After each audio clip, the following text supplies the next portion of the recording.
Lecture de l'Évangile de Jésus-Christ selon saint Marc. Après l'arrestation de Jean, Jésus partit pour la Galilée proclamer l'Évangile de Dieu. Il disait: les temps sont accomplis, le règne de Dieu est tout proche. Convertissez-vous et croyez à l'Évangile. Passant le long de la mer de Galilée, Jésus vit Simon et André, le frère de Simon, en train de jeter les filets dans la mer, car c'étaient des pêcheurs. Il leur dit: venez à ma suite, je vous ferai pêcheurs d'hommes. Aussitôt, laissant leurs filets, ils le suivirent. Jésus avança un peu, et il vit Jacques, fils de Zébédée, et son frère Jean, qui étaient dans la barque, et réparaient les filets. Aussitôt Jésus les appela. Alors, laissant la barque, leur père Zébédée, avec ses ouvriers, ils partirent à sa suite. Acclamons la parole de Dieu. Louange à toi, Seigneur Jésus. Nous sommes de nouveau dans le temps ordinaire. Et Dieu nous parle.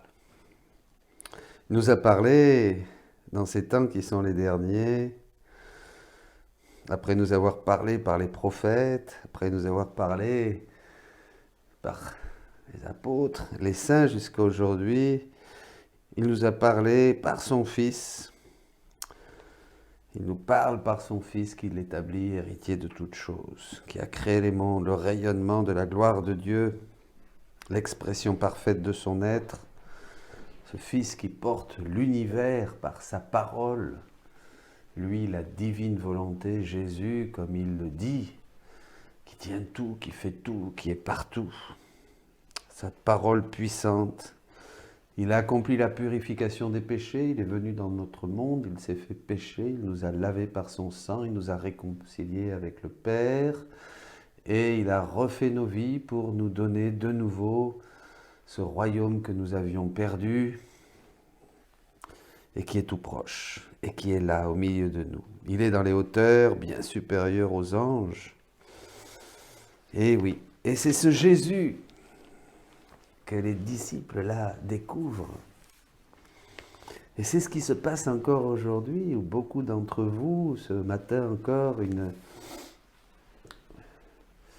une sœur d'un couvent contemplatif, encore une autre personne au téléphone, un prêtre. Nous sommes tous de plus en plus nombreux à découvrir ce Jésus qui est là, qui est vivant et qui nous appelle et qui nous dit: les temps sont accomplis, Dieu est tout proche, le règne de Dieu est tout proche, convertissez-vous, croyez à l'Évangile, je vais vous faire pêcheurs d'hommes. Et là nous voyons, eh bien oui, Simon et André, le frère de Simon, en jetant les filets, car c'était des pêcheurs. Et Jésus leur dit: venez à ma suite, je vous ferai pêcheurs d'hommes. Et ils partirent à la suite de Jésus. Vous voyez? Donc ça se reproduit. Et ça se reproduit aujourd'hui.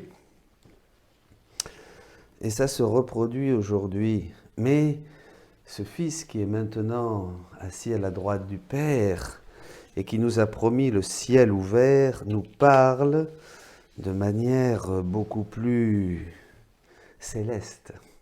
Il le dit dans le volume 13, il dit: tu dois réaliser que lorsque je suis venu sur la terre, ce fut pour révéler mes enseignements célestes, faire connaître mon humanité, ma patrie céleste et la discipline que les créatures doivent observer pour atteindre le ciel. En un mot, l'évangile. Et c'est ça. Voyons dans Maria Valtorta, les disciples disent à Pierre qui bougonne, qui n'est pas: mais c'est lui, c'est le Messie. C'est lui. Et Dieu m'a arrêté avec vos boniments. Il dit: voilà, venez travailler plutôt, il y a du boulot dans la barque. Hein.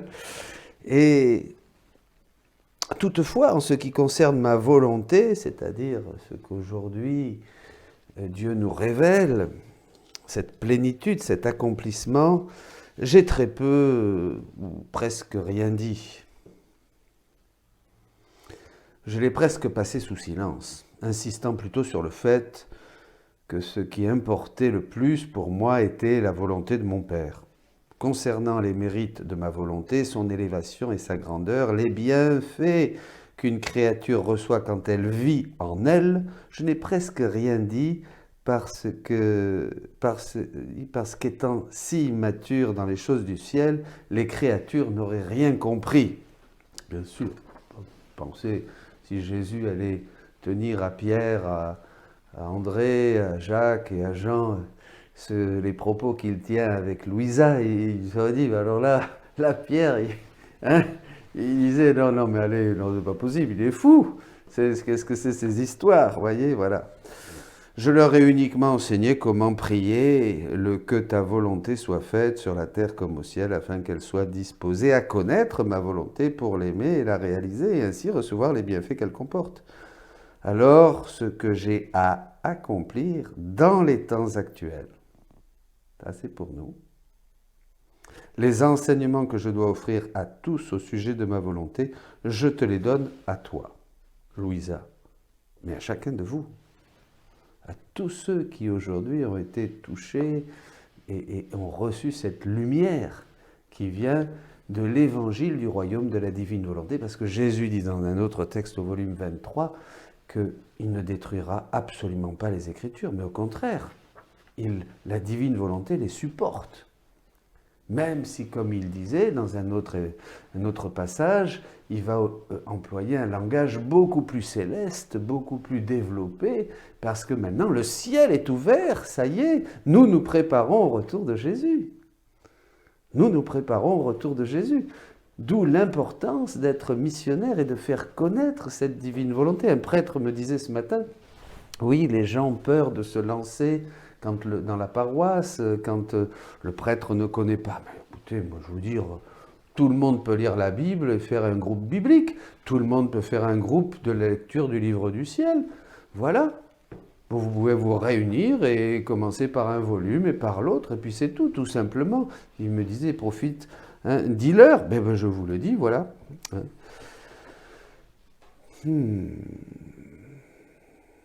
Les faire connaître. Je les donne à toi. Les faire connaître, ces vérités, et simplement achever les choses que je devais livrer pendant que j'étais dans le monde. Ce que Jésus nous dit dans la Divine Volonté, c'est ce qu'il n'a pas pu dire, comme il dit dans Jean 16. J'avais des choses encore à dire, je n'ai pas pu. Donc c'est la continuité, comme l'accomplissement du but de ma venue sur la terre. C'est très très beau. Regardez ce Jésus qui vient sur la terre après avoir célébré Noël, là, les premiers disciples le découvrent, Jean le désigne comme le sacrifice, l'agneau du sacrifice, qui enlève le péché du monde, l'agneau de Dieu. Il laisse Jean, qui est la fin de toute l'espérance d'Israël, la loi, les prophètes, voilà. Et ça y est, ce sont les premiers. Eh bien nous, après 2000 ans aussi de saints, d'enseignement, de richesse, tout ce que nous avons reçu, de la tradition, eh bien là, en ces derniers temps, pareil, certains vont dire, voilà, ça y est, c'est le livre du ciel, c'est le troisième fiat, c'est l'accomplissement de toute la création, de toute la rédemption. Venez, hein, venez écouter, venez boire à cette source.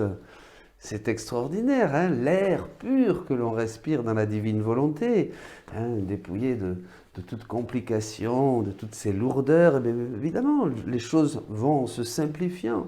Tout devient simple, l'accomplissement du but de ma venue sur la terre. Ne souhaites-tu pas dès lors que je réalise le dessein pour lequel je suis venu dans le monde? Ben, vous ne voulez pas? On veut seulement un petit Jésus qui nous aide, qui soigne nos bobos, qui nous donne la paix quand on est un peu troublé, qui éloigne le diable, hein? Et puis voilà, puis on fait, voilà, puis on verra. C'est ça, c'est pas ça. Il y a un but. Jésus a un but. Par conséquent, laisse-moi tout. Je vais m'occuper et m'assurer de tout. Suis-moi et sois en paix. Suivez Jésus. Suivez Jésus, qui manifeste aujourd'hui l'évangile. Or, ce que je manifeste sur ma divine volonté, que tu écris, Louisa, peut être appelé l'évangile du royaume de la divine volonté. Il ne s'oppose en rien aux Saintes Écritures, ni à l'évangile que j'ai annoncé sur terre, lorsque j'étais sur terre. Au contraire, on peut l'appeler le soutien des deux, la divine volonté. L'évangile du royaume de la divine volonté soutient l'Ancien Testament et le Nouveau Testament. C'est pourquoi je permets et demande aux prêtres de venir, qu'ils lisent l'évangile du royaume de mon divin fiat, pour que je puisse leur dire, comme à mes apôtres, allez dans le monde entier, prêchez l'évangile, car je me sers des prêtres dans mes œuvres. Allez, comme il s'est servi de Pierre, de Jean, de Jacques, André. Il les a appelés, je vous ferai pêcheurs d'hommes. Allez-y, allez-y. Il est temps d'annoncer clairement partout, partout, et j'appelle à tous les missionnaires de la divine volonté, Jésus veut faire de vous, le monde s'enfonce dans l'obscurité, l'Église cherche son chemin, la multiplicité des idéologies, des spiritualités voit que nous sommes dans une impasse. Vous voyez que quelque chose devait se passer, quelque chose qui vient d'en haut, comme une lumière, comme disait le pape Jean-Paul II, à l'aube de ce 3e millénaire, le Saint-Esprit veut donner aux chrétiens une nouvelle et divine sainteté, quelque chose de nouveau. Dans ce monde, voilà, et bien sûr, et beaucoup vont être touchés, beaucoup attendent votre parole, beaucoup attendent que vous puissiez dire au monde, le royaume de Dieu est là au milieu de nous, le règne de la divine volonté, ça y est au milieu des créatures. Donc courage mes amis, et prions pour que nous puissions, que se multiplient les lieux, les endroits, voilà, où nous puissions faire connaître ces trésors, car les temps sont accomplis. Dieu vous bénisse.